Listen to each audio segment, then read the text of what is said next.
un verdadero gusto estar de nuevo aquí en Rocha, en estas vueltas de construcción permanente de nuestro Frente Amplio.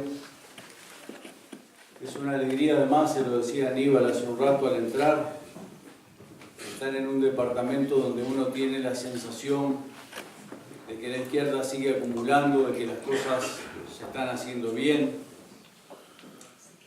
y de que el camino sigue con una conjunción absolutamente constructiva entre el gobierno municipal, las juntas locales, los municipios, la fuerza política. Ya me he estado enterando de las recorridas que pegan pueblo por pueblo, barrio por barrio, el protagonismo de la gente, en fin.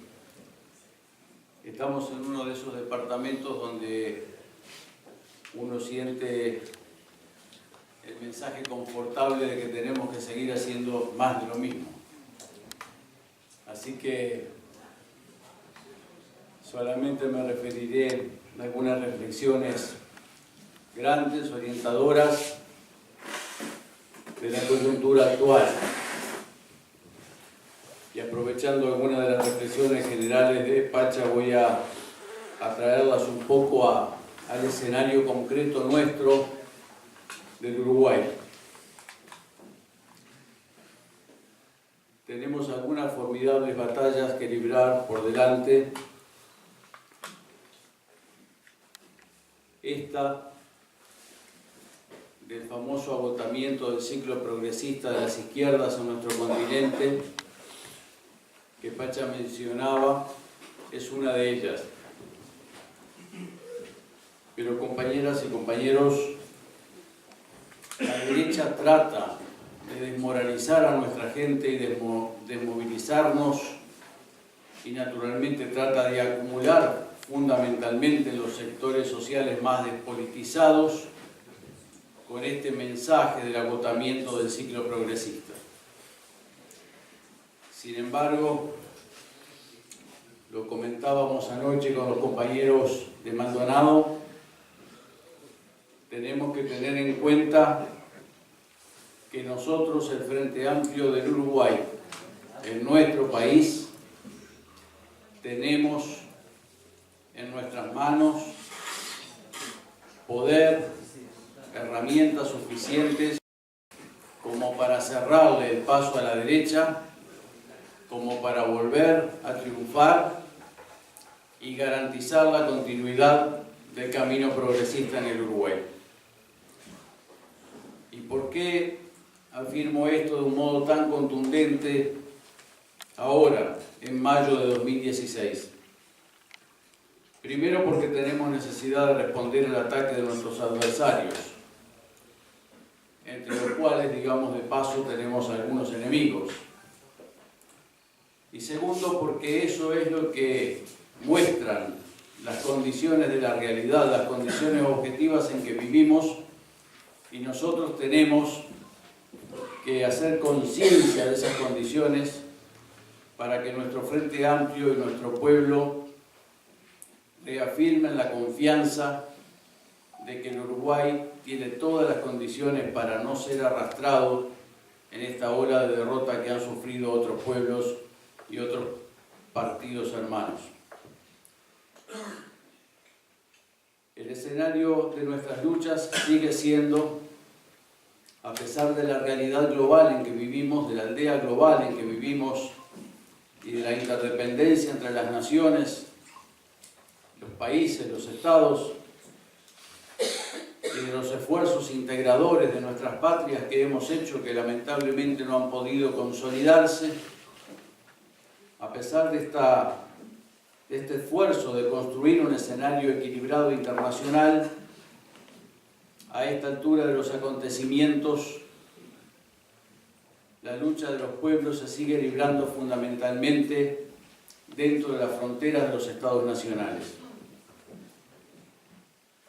Y no se pueden trasladar mecánicamente las experiencias de unos pueblos a otros. Se trata de utilizar contra nosotros, contra nuestro Frente Amplio, las experiencias de Argentina, de Brasil y de Venezuela. Y ninguna de estas realidades es ni siquiera comparable al Uruguay, por muchísimas razones, que no vamos a analizar aquí, pero que podemos titular apenas. En el caso de la Argentina, si uno va y conversa con los políticos, los politólogos, los periodistas políticos en la Argentina, muchos de ellos van a decir que las derrotas o la derrota del kirchnerismo o de Scioli se debe más a las debilidades propias del gobierno anterior y del kirchnerismo que a la fortaleza de la derecha y al proyecto de la derecha macrista. Algo de eso hay, porque la diferencia fundamental entre el proceso argentino y el proceso uruguayo es que el pueblo argentino, a pesar de haber derrochado heroísmo, quizá el pueblo más heroico en el enfrentamiento a las dictaduras en nuestro subcontinente, no ha podido resolver hasta hoy la cuestión fundamental de su unidad política y de su madurez ideológica. El pueblo argentino es un pueblo políticamente dividido, fracturado, y que no logra acumular en torno a una ideología coherente, sino que cada uno de los sectores y fracciones se maneja con aproximaciones ideológicas inacabadas, incompletas y débiles. Y esto es una diferencia absolutamente fundamental con la experiencia nuestra del pueblo uruguayo, que tenemos una constitución de una unidad política y de una madurez ideológica probada en todas las instancias de lucha, fáciles y difíciles, legales y ilegales, a la ofensiva y a la defensiva, a través de más de medio siglo. Y por tanto, las condiciones de lucha del pueblo uruguayo no son comparables a las condiciones de lucha del pueblo argentino. Y por tanto, los resultados políticos que allí ocurren no tienen por qué trasladarse mecánicamente hacia nuestra realidad. ¿Qué podemos decir de Venezuela? Venezuela tiene una condición geopolítica absolutamente diferente a la del Uruguay. Ha sido brutalmente debilitada por el derrumbamiento del precio del petróleo, que no proviene del comportamiento de los mercados, sino que es un precio determinado por los intereses geopolíticos de los Estados Unidos de Norteamérica. Ha sido atacada por un duro boicot económico producto del conflicto interno fenomenal que existe entre el proyecto bolivariano y los intereses de la burguesía nacional venezolana, y ha sido debilitado también por la falta de capacidad productiva y de productividad y por los resultados insuficientes de la economía estatizada que está intentando construir la revolución. Y en ese cuadro de debilidad económica, Estados Unidos ha elegido este momento para desatar una ofensiva contra el gobierno legítimo de Venezuela. Y déjenme decir, entre paréntesis, porque he sido el vicecanciller de Almagro y todos los periodistas me lo han preguntado a cuánto lado voy, que el compañero Almagro se equivocó respecto a Venezuela, ha excedido sus facultades como secretario general de la OEA, ha acusado sin fundamento en muchos casos al gobierno venezolano, como cuando levantó la acusación de que en Venezuela no había condiciones para garantizar unas elecciones democráticas a la Asamblea Nacional, y yo estaba allí en Caracas cuando a las 2:20 de la mañana el Consejo Nacional Electoral anunció el resultado que todos conocemos, donde el gobierno había perdido por paliza, y ese resultado fue acatado y respetado. Pero además el compañero Almagro no ha puesto en debate, o antes de poner en debate el tema de Venezuela, en el Consejo y en la Asamblea, él mismo, por su propia iniciativa, sostuvo la acusación, pidió la aplicación de la Carta Democrática, cuando en realidad esto solo se podría haber adoptado si los países estuviesen de acuerdo después de un debate en el que la propia Venezuela fuera oída y ejercida su defensa. Y como bien ha dicho el compañero Tabaré Vázquez hoy, el compañero presidente, nosotros, pese a las presiones norteamericanas ejercidas a través del secretario general, vamos a traspasar la presidencia del Mercosur a Venezuela y vamos a respetar la investidura legítima de la presidencia del presidente Nicolás Maduro. Cerrado este paréntesis,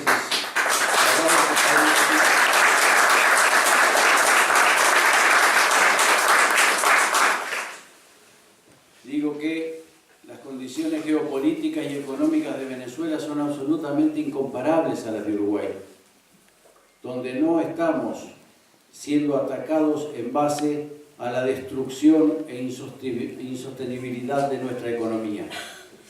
Nosotros tenemos una economía que este año no va a crecer, pero que está bastante sólida y estable en casi todos sus indicadores y en sus estructuras. Por tanto, nuestra realidad es totalmente diferente. Y en cuanto a Brasil, compañeras y compañeros, hay dos diferencias formidables con la situación brasileña. La primera es que en Brasil se ha hundido el sistema político. ¿Por qué razones el PT no pudo tratar de reformarlo antes? No es tema de esta reunión. Pero se ha hundido el sistema, todo el sistema. Nosotros, por el contrario, en Uruguay tenemos un sistema político sano, con instituciones fuertes, con un bajísimo nivel de corrupción, con reglas jurídicas claras, un Estado de Derecho fuerte y, a pesar de las insuficiencias de legislación, con partidos bastante saneados en su financiamiento y en sus relaciones con el mundo de la empresa privada. Es decir, tenemos un escenario político institucionalizado con reglas seguras y estables, en una democracia aceptada por todos. Pero además, la segunda gran diferencia es que en este momento en Brasil se ha producido un golpe de Estado. Un golpe de Estado que no es un golpe gorila, que algunos llaman golpe blando, otros llaman golpe parlamentario. Yo prefiero llamarlo por su naturaleza y por su esencia. Es un golpe de clase. Es la toma directa del poder por la alta burguesía de San Pablo, que ha decidido tomar en sus manos la gestión de la crisis para manejar la distribución de la riqueza dentro de Brasil, en un cuadro en el cual ya Brasil no crece en el mundo y tiene que resolver la lucha por la redistribución adentro de sus fronteras. Y una derecha que quiera administrar la crisis dentro de un país con las desigualdades que tiene Brasil no puede hacerlo a través de un partido de izquierda. La burguesía de San Pablo necesitaba, para administrar la crisis y manejar la redistribución de la riqueza en un sentido regresivo en Brasil, sacar del gobierno a un partido de izquierda que no iba a obedecer sus órdenes. Esta incompatibilidad fundamental entre gobierno legítimo e intereses de la alta burguesía dominante es lo que precipitó el golpe de Estado. Y nosotros no tenemos en el Uruguay una burguesía tan poderosa ni una derecha tan poderosa que esté desafiando nuestro poder. Por el contrario, y aquí quiero ir al centro del tema para concluir esto, la derecha uruguaya todavía no ha podido constituirse en una opción suficientemente poderosa, legitimada y válida frente al pueblo uruguayo como para comenzar a desplazarnos. Esto se ve por muchas cosas. Primero, las mediciones cuantitativas, los porcentajes, todo indica que aunque nosotros, o los números indican que aunque nosotros estamos estancados, la derecha también lo está. Ellos no han crecido un punto en el apoyo de la gente, aunque nosotros hemos decrecido 3 o 4 puntos. Lo que está ganando a la gente en este momento es cierta indecisión, cierta confusión, cierta duda, o en todo caso expectativa. Pero no hay en el Uruguay un proyecto de derecha que esté acumulando. Y mucho menos una derecha que tenga el poder de clase como para atacarnos de un modo definitivo. Cerrar este acuerdo estratégico y luego unificar completamente el Frente Amplio atrás de este acuerdo.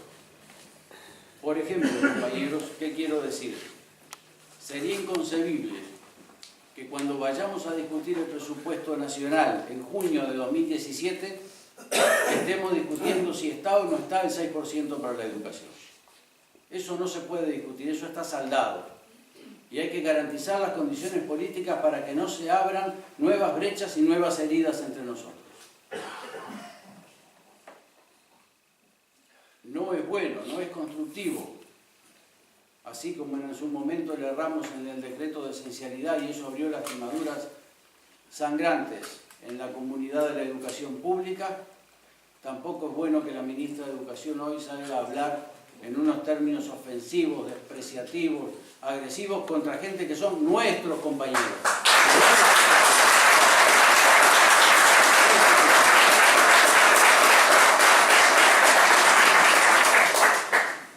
Estas cosas se tienen que terminar este año.